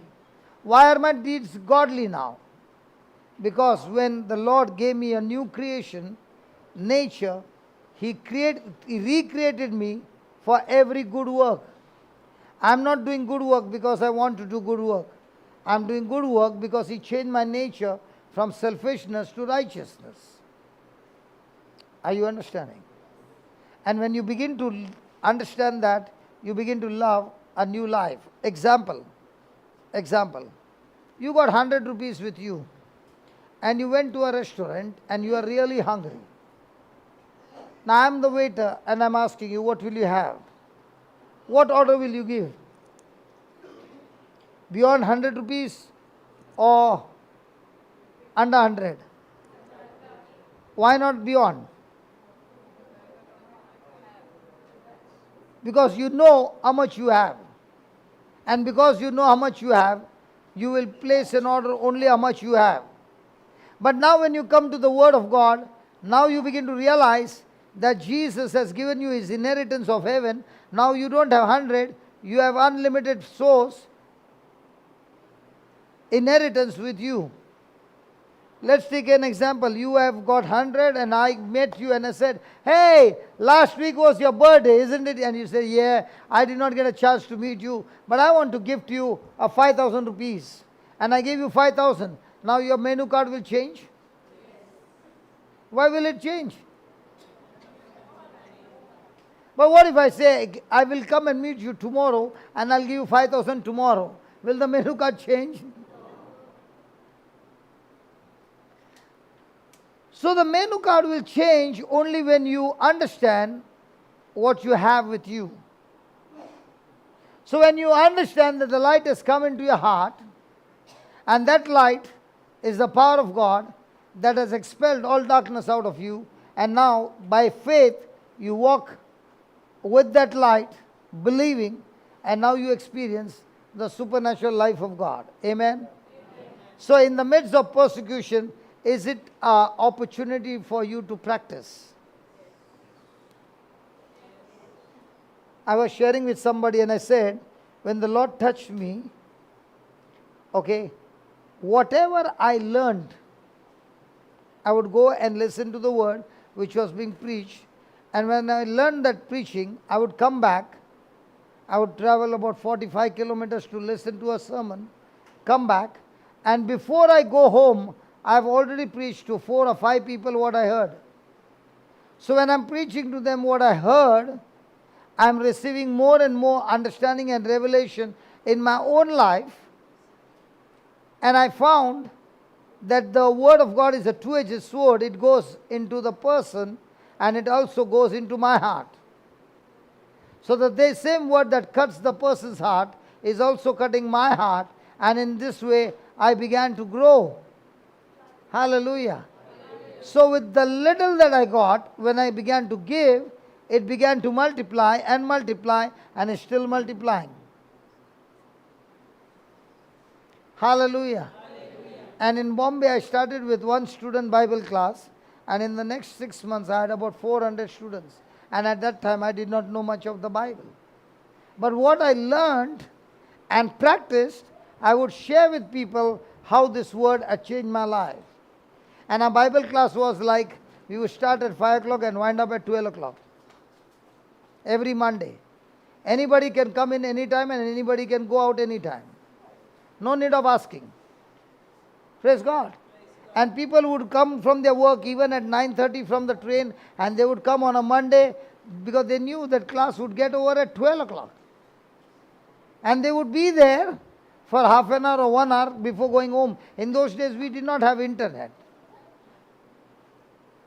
Hallelujah. So the Monday class was going stronger and stronger. More and more students came for the class. After 6 months came opposition, and the class had to close down. Hallelujah. Why do you think the opposition came?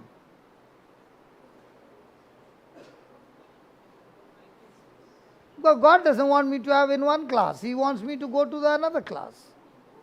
Hello? The apostles were all happy in Jerusalem till Saul had to come to kill them.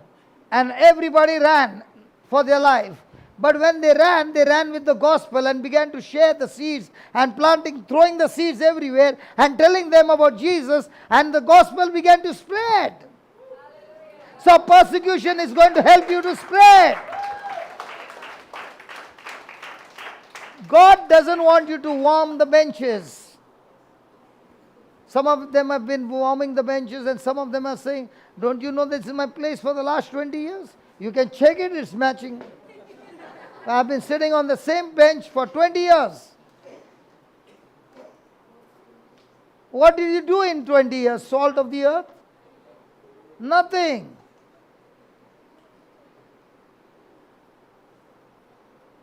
God is not looking for church membership. God is looking for the church who goes out and catches more and more fishes and bring them into the kingdom of God.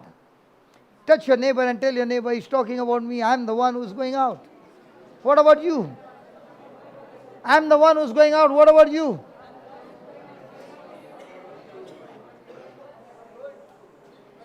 Hallelujah. And some people want to do fishing at the bank of the shore. You get big fishes not at the shore. You get big fishes in deep waters. So might be those deep waters is your workplace. Might be in your neighborhood.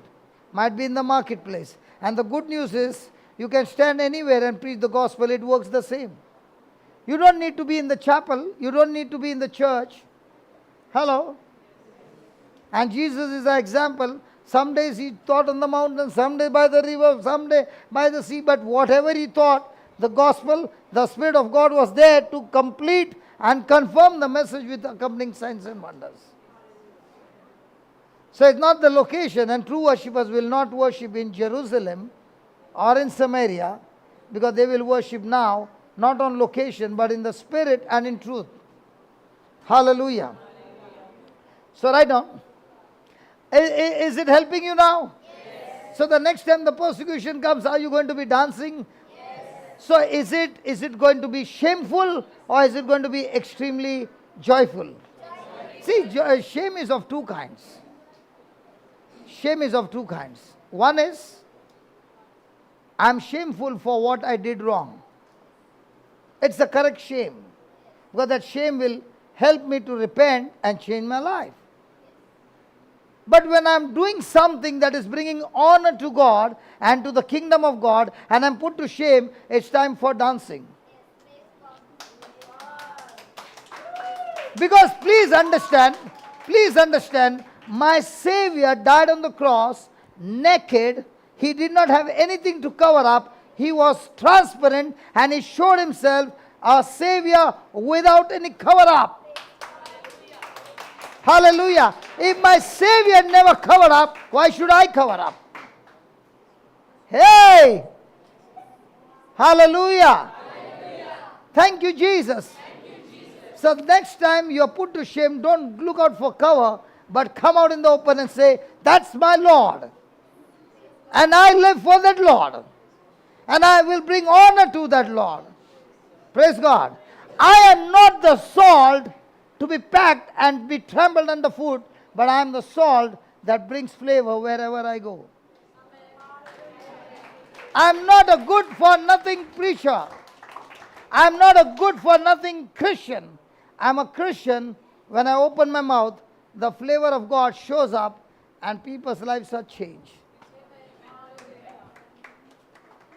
Touch your neighbor and tell your neighbor, I am the salt of the earth.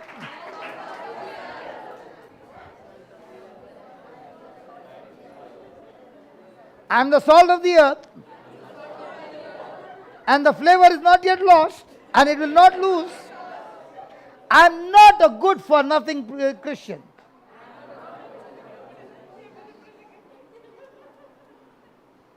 So the next time somebody says, I go to church every day, my next question will be, after coming from church, what do you do? For me, the message is very simple. I go to the garage every day. Okay, tell me, how many engines have you repaired? So going to the church every day, have you become a mechanic? Going to the garage every day, have you become a mechanic? I don't go to church every day, but I study the word every day, and that word is helping me to be an excellent mechanic.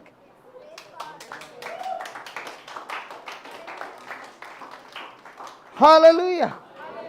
So the next time somebody, recently there were some videos about me, and somebody sent me the videos, and I said, Lord, Satan has taken a mark on me, because he knows that this fellow is going and destroying my kingdom. And when the devil has taken a mark on you, remember, he knows that a big promotion is on the way. All you need to do is pass the test. Hallelujah. You watch and see, the future is going to be extremely mind-blowing, what I've not seen in my lifetime. Why? And for me the greatest joy is when I finish from here, I'm gone. But this platform still continues, because there are other souls who take the place and preach the gospel. Hallelujah. Because we are raising up more salt and more light of the world in this place. Thank you, Jesus. So are you a twice born again Christian or a once Christian? Are you once born or twice born? Once born, then you're still carnal.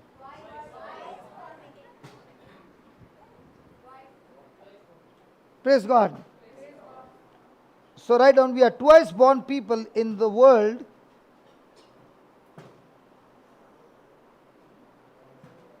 of once born people. I'll call you at night in another 2 hours. Okay? No, don't write that. I was talking to the person there, because we are working on something to go do in Ahmedabad. So when the retreat is going on over here, I'll fly for 2 days to Ahmedabad and put some salt over there and come back, praise God, and continue with the retreat. Hallelujah. So listen, you got to every day look out for opportunities to be a blessing of planting the salt in other people's life. Yeah. Yeah, I'll repeat. Praise God. So when I saw that this platform is well taken care of, I don't need to be here for all the days. But I can skip for 2 days or 3 days and go to a place where there's nobody there and use those 3 days from morning till night to preach the gospel. I've multiplied the salt factory more and more. I want to tell my team members, listen, when you come here to preach, okay, when you got a spare time, go and find some other place and be ready to go there and preach, and then come back and preach here. But don't you burn your time. Because the time cannot be replaced. Your car can be replaced, your house can be replaced, your clothes can be replaced, your hairstyle can be replaced, your lipstick can be replaced, but your time cannot be replaced. Because you got limited time, and before the time runs out, you have to finish your assignment. So look out for ways how you can do multiple opportunities to use your time to bless somebody somewhere and bring the fire in that family. Amen. Amen. Hallelujah. Amen. Thank you, Jesus. And I'm so glad my team members are saying, oh yeah, I am also the salt with full of flavor. I'm also going and searching somewhere to touch somebody. And when you leave that place, they'll say, there's something about these people. When they share the truth, and the truth will set them free. Amen. Hallelujah. So, write down. We are twice born people in a world of once born people. The world is what? Once born. You are what? Twice born. Now you did not come from a Christian family, right? What about him? He is a Christian. But you did not come. So you are once born. No, you are not born again. You are only once born. Now when you came to the Lord and got born again, is your life different from what your life was before? A day and night different? Huh? Transformed. Praise God. The people of the world are what? Once born. When you came to church all your life, you got baptized, but you never encountered Jesus. Then came a day, and let me tell you, that day came when you were in trouble or when you were in the most happiest moment.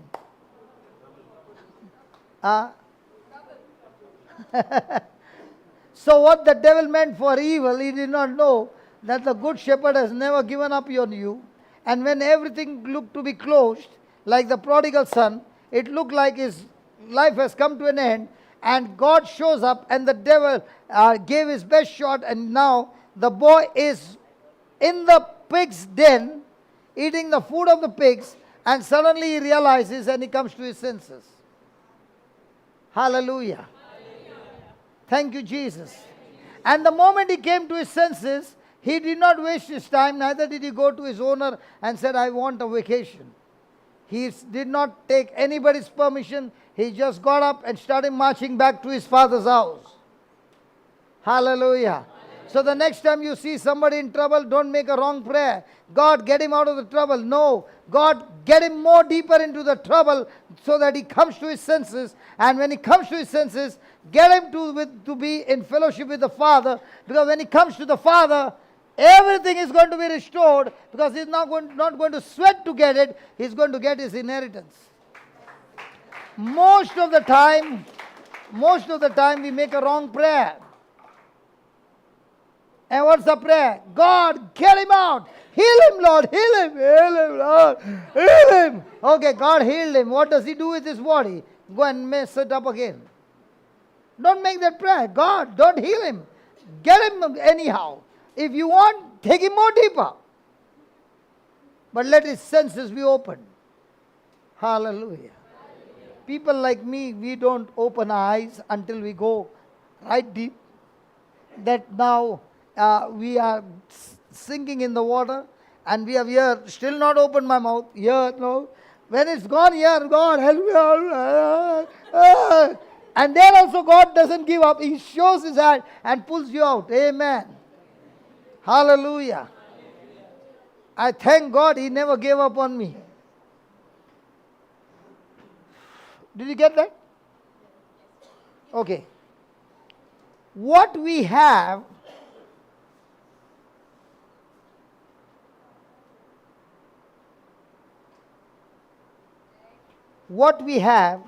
starts at a different source. What we have starts at a different source, and it follows a different course. And it follows a different course, and it arrives at a different conclusion.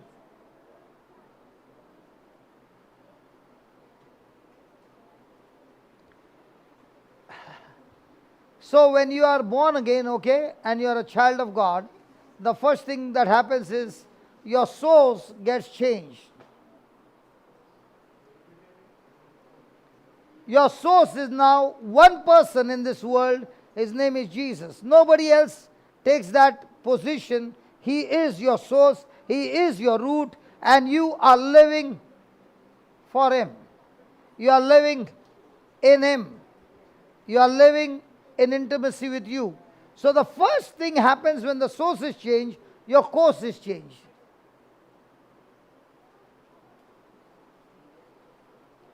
When you are appearing for exam, do you have some course to take? Hello? Yes. Some training you take? Yes. So the very identity that you are the salt of the earth is your course is no longer the world's course. Your course is from the Bible. So now you have joined the Bible study course. And now you are not only giving the answers on the oral exam, but you are practicing to give answers to your real life exam. So when you have done that course and you are responding to that you are responding to your situation through the course that you went through the training, praise God, now the answers are different, the responses are different. Now you reach a different location, you reach a different destination, and now you're realizing, hey, I'd never ever imagined that this could be my life. Tell me one thing honestly. Aliston was watching cartoon. He was playing video games. Did he ever think that in the next 3 years, he will be in Goa preaching the word every day? Hello? And not preaching to the children, but preaching to the grown-ups. And when he preaches, everybody is sleeping. Praise God. Because he's preaching out of the cartoon work. Because he's preaching Tom and Jerry.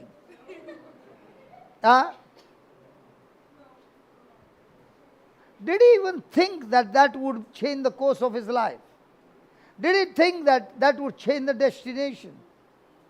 I never thought that this, what I'm doing today, would be the destination that I would ever experience in my life. Now when I went to the Philippines, you know, those people are extremely simple people, and we had so many miracles, so many healings, and I did not teach this way. I taught the basics. And when we had gone to the island, we had one night over there, and there were people, and there were 2 people who had got a stroke. Okay? And after sharing the word, we explained the word, and both of them got 100% healed. Okay? And now we are ready to take the boat, and we are on the beach, ready to get into the boat. And I saw this man, and I began to talk to him, and that's the time I realized he's deaf. And I don't know, his wife or his sister also is deaf.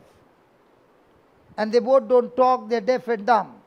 Now everybody's getting into the boat. Where am I? Talking to him. And by the time I finish, their ears open and they can hear the sea. Hallelujah. Hallelujah. And those who are with me, the Filipinos who were with me, who invited, her husband had never seen anything like this. So he said, I have not seen anything like this. And the first thing he said to me, thank you very much. I said, what for? Because my marriage is restored. I said, what do you mean? He said, it has been 5 times that we had divorce papers in our hand, and we wanted to sign the divorce papers 5 times, and every time I refused to sign because I had promised God in good times and in bad times I will be with her. Okay? But she is a prosecutor. Okay? And her job was to give the person a severe punishment. So being a prosecutor, she would practice it in the courtroom and she would practice at home. So she was uncontrollable. And he said, I found my wife in love with a person. His name is Jesus. And I found my wife spending 8 to 10 hours with you.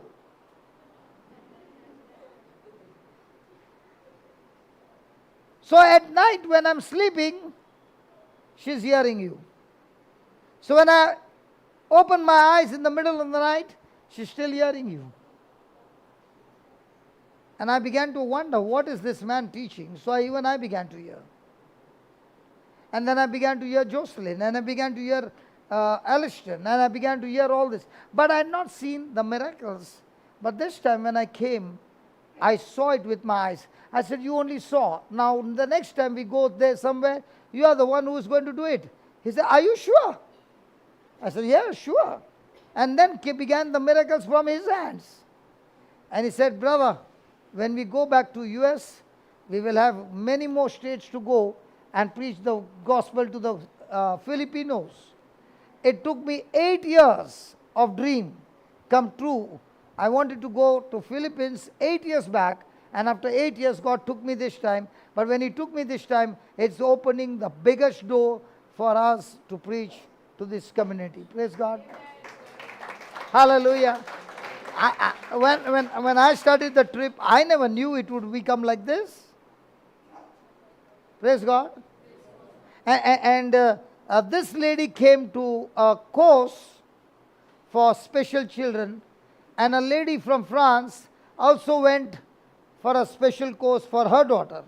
And that's how they became friends. She is a grandmother, she is a mother, and they met about 6 years back. But she never shared about Christ. But she would send her the videos. And just 2 years back, their friendship began to grow, and she was giving her videos of JCILM, and this lady got hooked up on that, and praise God, their marriage got restored. They finished their golden jubilee just last year, and she said, if it was not the preaching of the gospel, I wouldn't have been enjoying the 50th anniversary of my wedding. Praise God. Hallelujah. Thank you, Jesus. So what are you doing? You are the salt of the earth. And begin to realize that you have got extreme flavor of God with you, the anointing of God. All that God is saying is, believe and go out and reach out to somebody and preach the gospel, and especially your own testimony, your own lifestyle. And when you share it, praise God, that what you're planting the seed is going to blow up into a big harvest. Amen? So it starts with a different source. It started with the world. You got born again. The source was kicked off. The devil was kicked off. And Christ became your source. He gave you a course.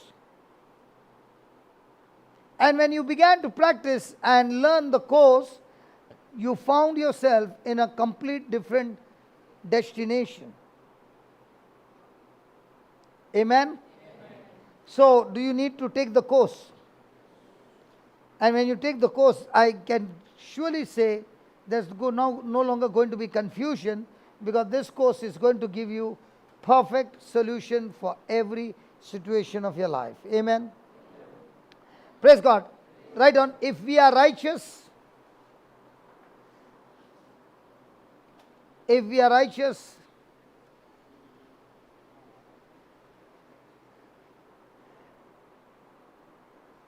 then the world will try.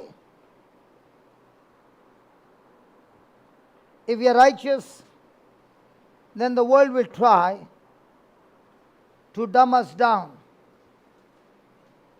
Dumb. The world will try to dumb us down. Do you remember Peter and John going to the temple and the crippled man? And they said, hey, listen, we don't have silver and gold, but what we have we give to you. Now in the name of Jesus, rise up and walk. And the crippled man said, are you blind? Can't you see my legs? Don't make me angry. I'll throw a stone on you. And he picked up the stone and hit Peter, and it hit his eye. John laid hands on Peter's eye, and the eyes were open. Praise God. And they went into the church rejoicing because John had healed Peter's eyes.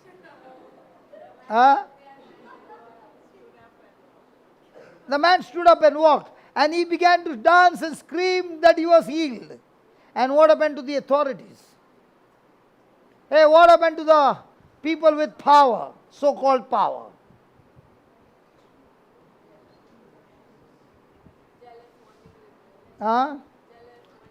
They were jealous, they were angry, And they began to question the person. And the person said, I don't know, but I do know he is the man of God. Hallelujah. And then Peter and John were caught and brought before them.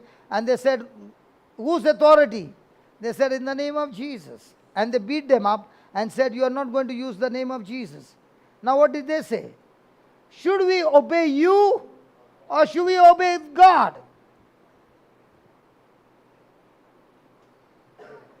Hello?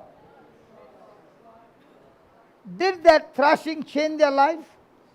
In fact, they were rejoicing because they got a chance to suffer in the name of Jesus and still bear witness and continue their ministry to the end. The world wants you to dumb your mouth because when you open your mouth, the power is activated. Why do you think in this channel we are preaching and preaching and preaching and preaching and preaching and preaching? Because when you open your mouth and you preach the gospel, what does the preaching do? The preaching helps people to change their thinking from seen to unseen. What is the preacher's job? To make people believe from seen to unseen using the word of God. And if the preacher is successful in doing that, now the gospel that he has preached will surely produce the harvest. Cheers.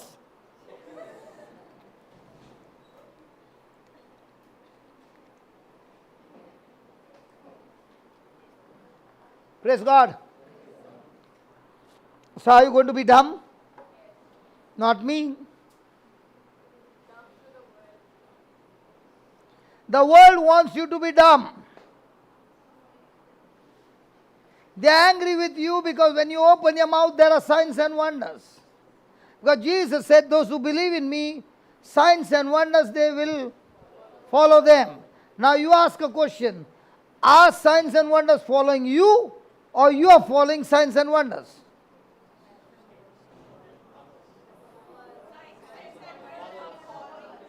Hey. Most of the time, people follow the signs and wonders, or signs and wonders follow them. Praise God. Hallelujah. Hallelujah. Thank you, Jesus. So are you going to be dumb just because you got some threat? God says preach, and somebody says stop preaching. Whom will you listen? If you know your source, then it doesn't matter. Even if you are put to shame, you know one thing, that your preaching is bringing honor to God and glory to God and praise God. So many souls who are on the way to hell are cancelled and they are going to heaven. If you have done a crime and they punish you, you are put to shame. That's agreed.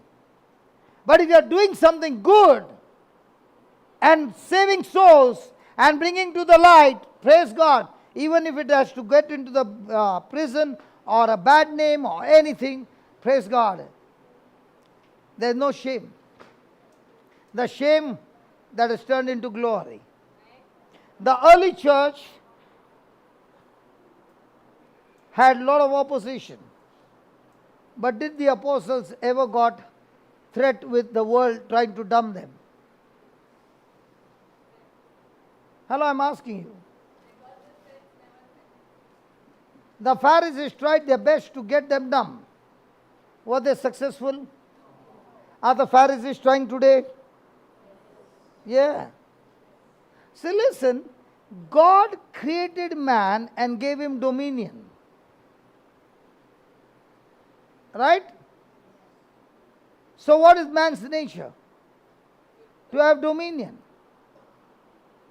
So every one of us are created to have dominion. In other words, every one of us are created to lead. Are called to be leaders.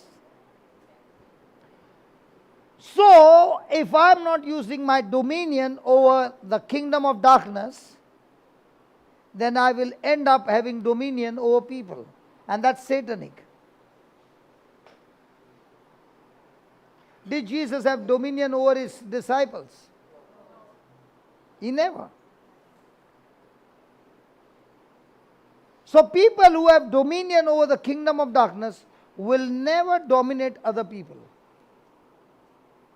When you don't have dominion over the afflictions and things against you and you're powerless, now you will practice dominion over people and control their life.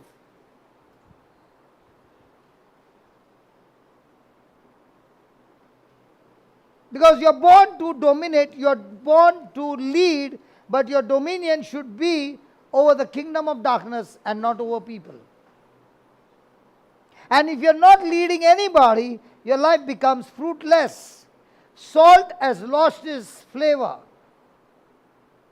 But when you start leading people and you start seeing their lives are changing, you are now finding yourself effective, and now you're going through the course more deeper and practicing, so that now you become extremely effective, that when you open your mouth and you speak, praise God, the gospel is preached with power and anointing that brings change in people's life.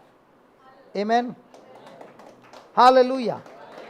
So the world, write down, the world will try to reach out. The world will try to reach out and claim us. The world will try to reach out and claim us. Claim. They will try to use their authority and their right to keep your mouth shut.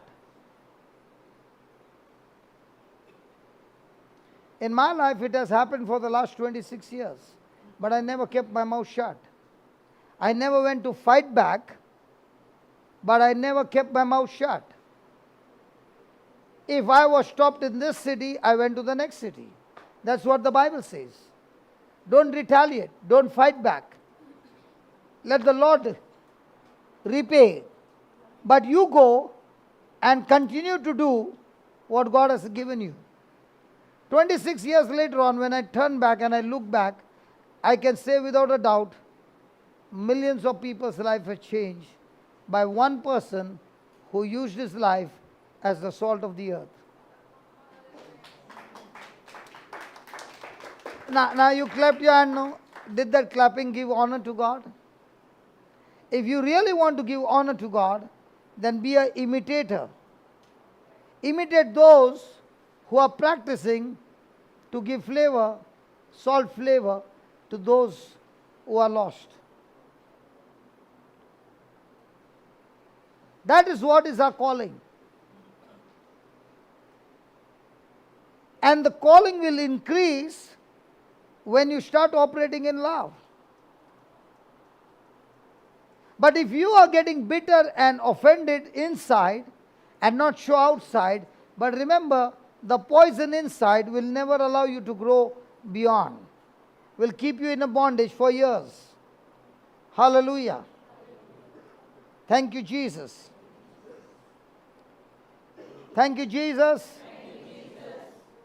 Did we learn something? Did it help you? Yes.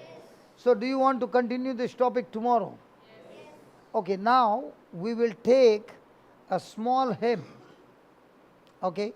And promise me that you will not sing loudly. I don't want you to sing loudly, because we don't want the neighbors to be disturbed. Okay? So take your time. By the time we set up, okay, and the lyrics will be on the screen, don't you worry. Amen. Just take your time and go through the notes, and let us make this hymn a prayer. And please, nobody sings loudly. Let it be just a whisper. Amen. And we learn true worshippers are who? Who are ready to go into the tandoor. Okay? It's not about falling, it's not about crying, it's about following God's instructions. Amen? Yeah, you can put this off and we'll take a worship hymn.